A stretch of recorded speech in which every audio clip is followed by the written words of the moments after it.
know. Yeah? I'm so full. Ready na ulit ako maghasik ng lagim, guys. Ang huling kain ko pa sa Makati pa, so kakain muna tayo, tapos magkakape. Or sabay, kape, kain, walk around Old Quarter. Wala naman ako agenda today. Talagang ano lang, dumating lang at mag-settle in, tapos mag-ikot-ikot sa Old Quarter. Titignan lang natin kung anong meron, anong tip ng mga tao dito, tapos ayun. Pero gusto ko kumain. So, kain tayo. Lamig nga. Salanan ko naman, hindi ako nag-jacket. Ang nipis-nipis ng damit ko. But here's the lake. Let's go there.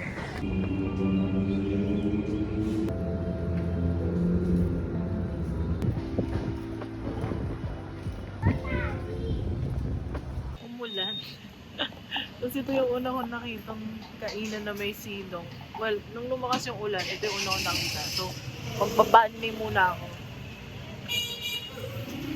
Nagugutom na kasi ako eh, tapos umulan. So, sabi siguro ni Lord, "Tay, kumain ka na nga. Iinit na yung ulo mo." So, yun. Dito ako sa... Hindi ko alam kung saan to eh. Basta nag-ikot-ikot lang ako. Basta lahat naman to Old Quarter, di naman ako mawawala dito eh. Kasi dito yung Airbnb ko. May nadaan ako dun, fa place. Umuulan. Sabi ko, ay makapagpa. Kaso puro white yung kumakain. So, sabi ko, sige, hanap pa ng iba. Kasi bakit? Anyway. So, excited na ako. Kakain ako ng bali.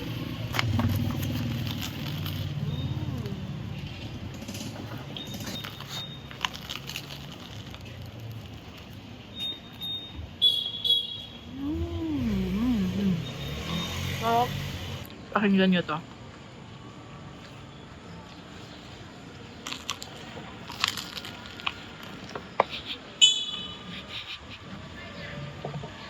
Rinig ba?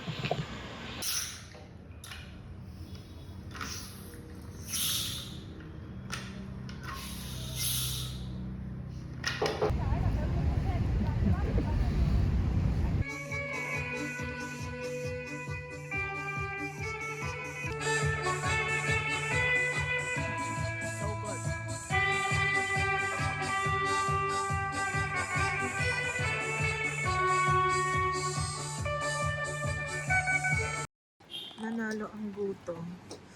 Marami nang sarado pero may mga bukas pa naman. Nagugutom ako.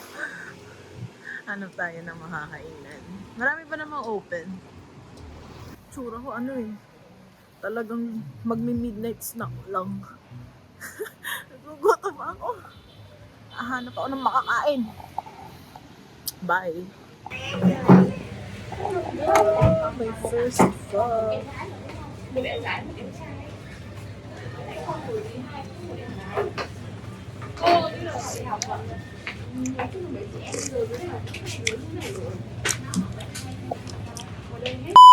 yung pababa ko ng Airbnb. Medyo manipis lang yung steps niya. Kaya kailangan mag-ingat. Tinulungan ako ng host ko nung inakyat ko yung maleta ko. So we're walking outside. My Airbnb is right there. And then there are a few banh mi places here. But I asked my host, which one's your favorite in the street? And she's like, I think I want a better one. Better than the two. Because there are two banh mi places near my Airbnb. And she's like, are you okay to walk like 10 minutes? There's a better one. I'll show you in the map. So I'm like, you know what? 10 minutes is not bad. I've been walking since I got here. So we're gonna go there.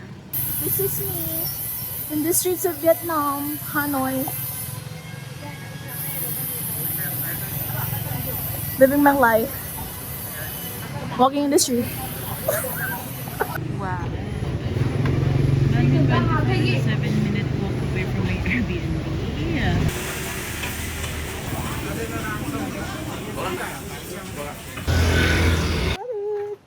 There There's a line, but it's very fast moving. I'm walking back to my Airbnb because my cooking class will pick me up from there. So I'm gonna eat this in the mini mart downstairs of my Airbnb.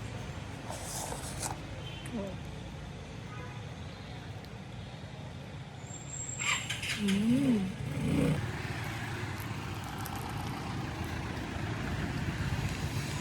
Mm. So good. I know Banh Mi 25 is a bit touristy, but it's good.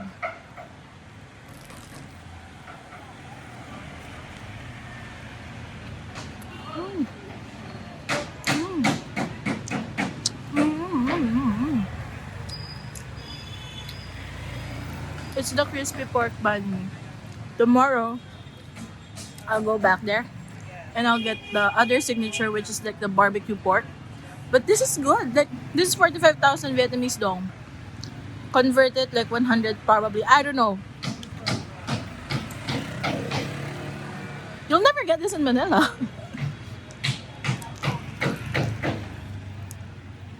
Mmm. Mmm. I'm in the street. More cold. It's a vibe. It's a street. So happy. Eating my banh mi with the coke my host gave me in a random Vietnamese street. I'm sitting on the small chairs. What is my life right now? I'm so happy. Very happy, This is my school bus. I'm going to the cooking class. They picked me up. Bye.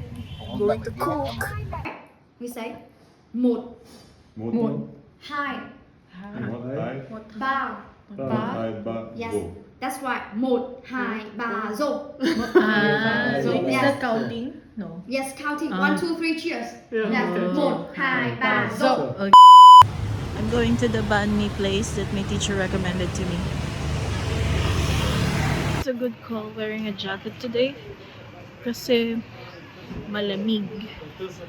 But I'm walking to the banh mi place that my teacher told me about yesterday.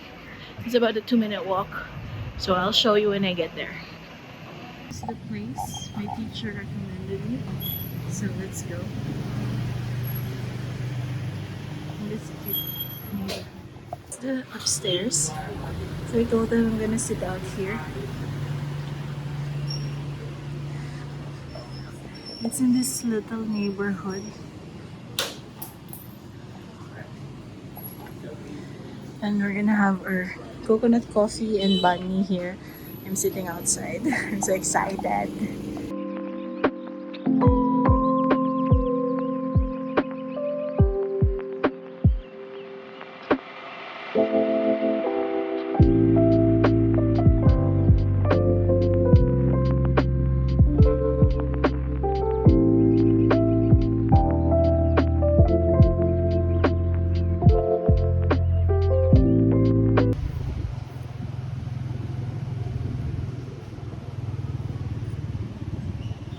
They didn't allow me to order the set menu.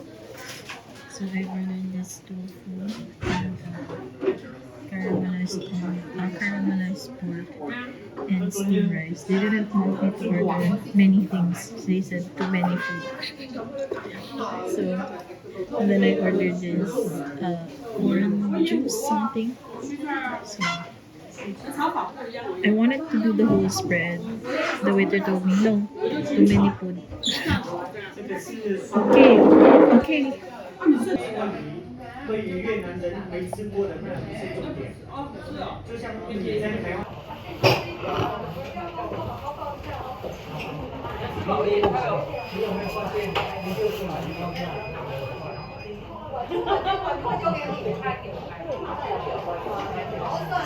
Please. Here's the door. It's very traditional looking. Let me zoom out. Hang on. So this is like the second dining area. there's another one there.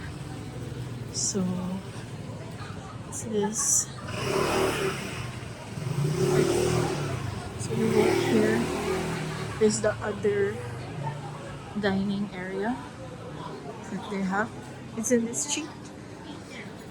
I'm so full. I don't think coming here alone was the best idea. This is the other. I was so full. But it was a nice meal. Wow, what is this? I'm gonna walk around. I have my takeaway because I really couldn't finish it. Probably because I also had banh mi before I got there. So it's drizzling. I think this is normal weather here because the weather app isn't even saying that it's gonna rain, but it is drizzling. So maybe drizzle isn't considered rain here. I don't know. So I need to get some steps because I'm so full. I want to go either to a museum or thrifting. We'll see. Let me check what is in this part of Old Quarter. Kia. Just walking around, then I found the train tracks. Okay. I'll come back later. I'm looking for a shop.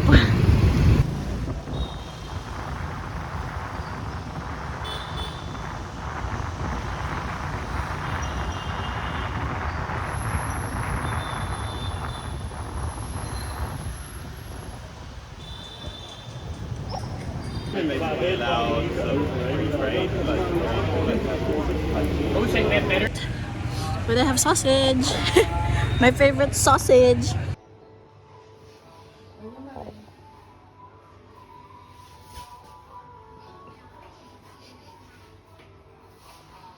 So I loaded my laundry. I'm looking for a Circle K because I still have my food from Tambi and I don't want it to go bad, so I want to eat it. So I'm gonna buy some rice. Probably ask Circle K to hit it off for me. There's microwave in the Airbnb, but it's not. Oh, it's raining. It's not plugged in. I don't want to make too much noise in the Airbnb, so we're gonna find a Circle K. Old Quarter is very quiet at this time. It's raining. I'll be fine, guys. I think towards that end of the road, end of the street, there should be a Circle K based on my maps. Oh, it's raining quite hard actually. I didn't realize it was this hard, but I cannot sleep. It's because I had coffee pa. I don't have just rice, so I bought this like spicy chicken, whatever. And then I asked them to heat up my food from Tambi. And then I got this latte bakcha. I asked the guy at the counter in Circle K if this is matcha. He's like, it's latte mint. So I don't know, we just have to try it. Okay. Pakita ko sa inyo yung banyo. By the way, may Pinoy dun sa tapat ng minimart sa baba, sa tapat ng minimart ng landlady ko. May sigaw yung isa, mainit ulo. Sabi ko, hello. Bakit ka mainit ulo mo? Look! Oh my God. Kita ba? Baka matapon kasi eh. Ayan. It's my favorite banh mi here in Hanoi. Ang sarap niya, guys. So, sabi ko sa kanya, oh, bakit mainit ang ulo mo? Sabi nung kasama niya, ay, ganyan talaga yan. Mainit yun talaga ulo niya. Sabi ko, nag-banh mi na ba kayo? Hindi kayo kakabumili sa banh mi holic. Masarap doon. Natawa siya sa sarili niya kasi, ba't naman init ng ulo mo, te? Wala. Sige po. Tatay namin. Sarap. Mahap to kasi dun sa banh mi 25. Walang pila. Ito naman. Ang lutong.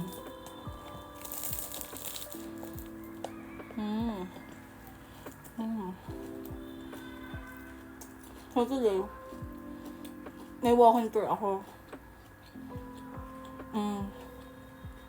2.5 hour walking tour siya.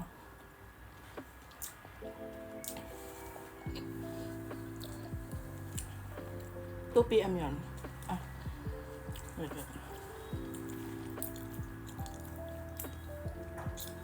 Living my best life. Dito muna ako sa Airbnb ko kasi maliligo pa ako. Ganyan. Sarap. Sarap. Sandwich lang naman siya, ang banh mi.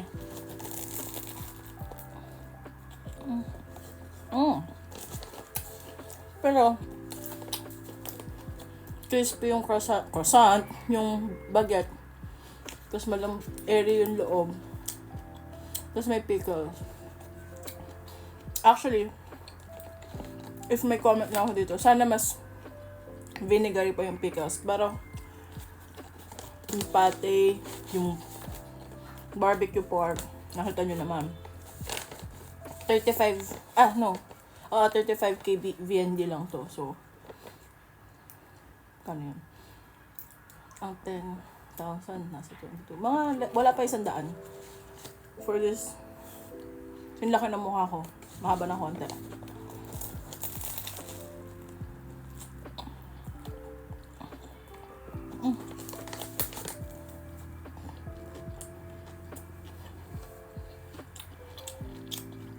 Wala pang 5 seconds.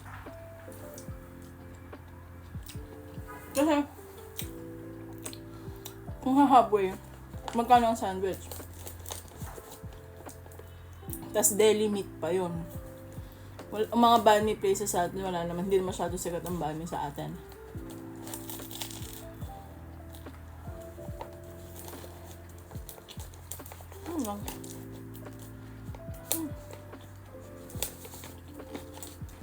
Ang kapal ng barbecue niya, Harap. Sulit. Mura talaga ng pagkain nila dito. Parang for the price you're getting this, sulit. Sana ganito din sa Pinas. Diba? 100 sa atin, fast food lang yun.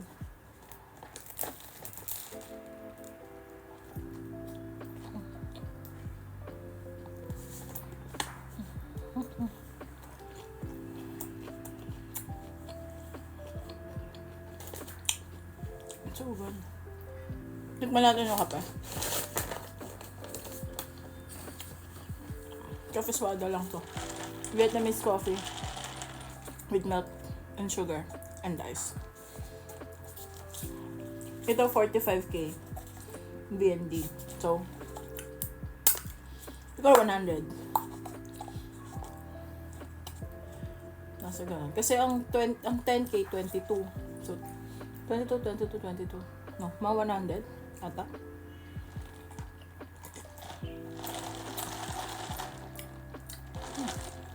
Pero, ang epekto nito, maghapon na. Sulit. Sulit. Yun lang, maliligo na ako. Tapos, mag-walking tour tayo.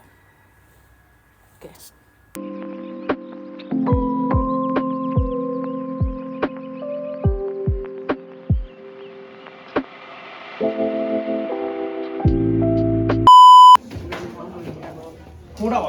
Có nước gì không để làm luôn nhỉ?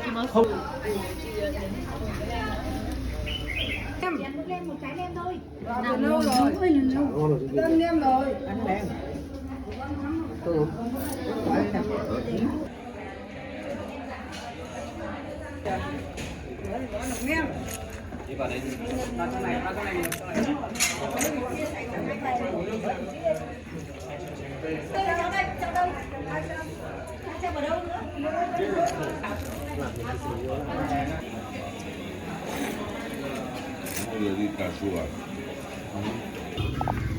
Come on. Come on.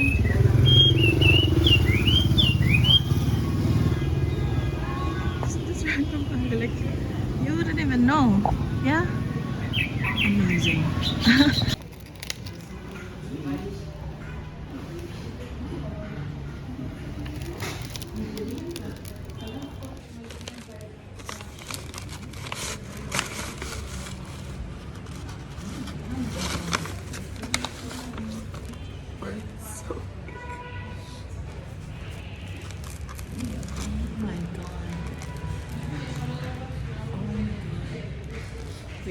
show you.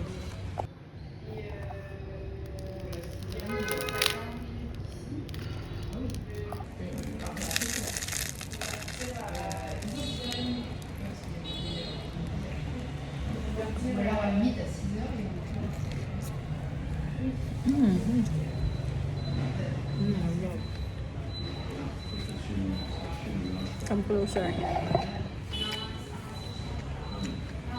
Listen to this. Oh, marang.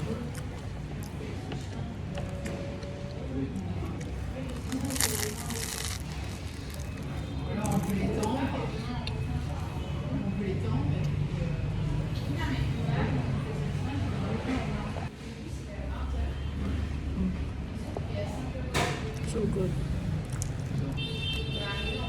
Oh my god.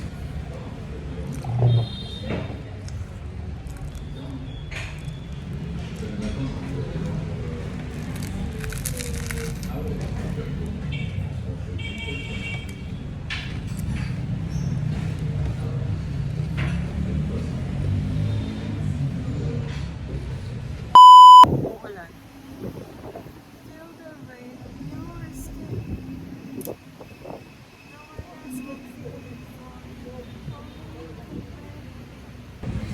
This random street, akala ko taho. Pero biglang ang lamig, di ba? Akala ko parang taho. Ganun, nilabasan ako ng yelo. Tsaka ihahalo daw.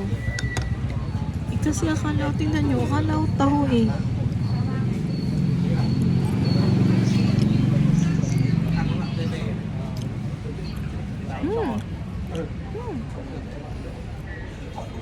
Ano to? Masarap. No idea, pero masarap.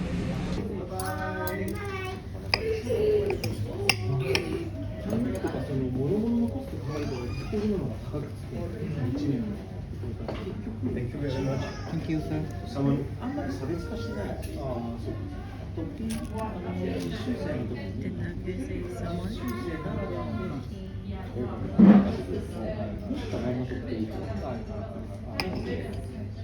Come on.